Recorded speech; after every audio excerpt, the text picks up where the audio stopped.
How Gorsuch is preparing for his first day at the Supreme Court. Neil Gorsuch will be formally invested Monday as the 101st Associate Justice of the Supreme Court, though there will be little time for fanfare. The steady stream of petitions and briefs that make up much of a judge's typical day will not abate for the High Court's newest member, who was confirmed by the Senate on a 54-45 vote last week.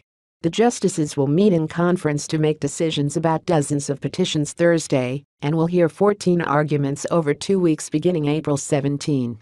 As such, a seamless integration into the court's operations is of the essence. Gorsuch isn't a novice where the Supreme Court is concerned. He clerked for Justices Byron White and Anthony Kennedy during the 1993 to 1994 term and chaired the U.S. Judicial Conference's Advisory Committee on the Rules of Appellate Procedure, making him something of an appeals guru. Still, his first round of clerk hiring reflects the urgency of executing an orderly transition.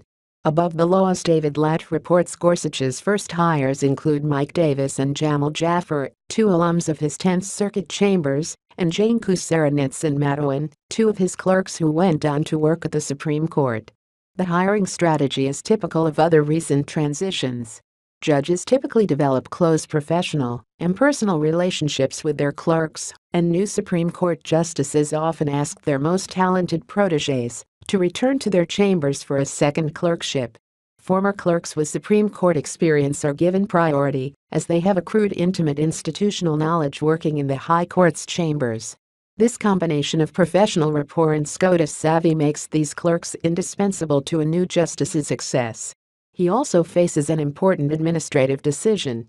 The Supreme Court receives approximately 8,000 petitions per year, each of which are reviewed by law clerks and the justices themselves. In order to efficiently review each case, the petitions are divided between the justices and their law clerks.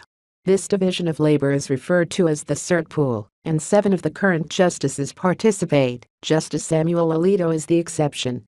Deciding whether to join the cert pool will be the most important administrative choice of his first months as a justice.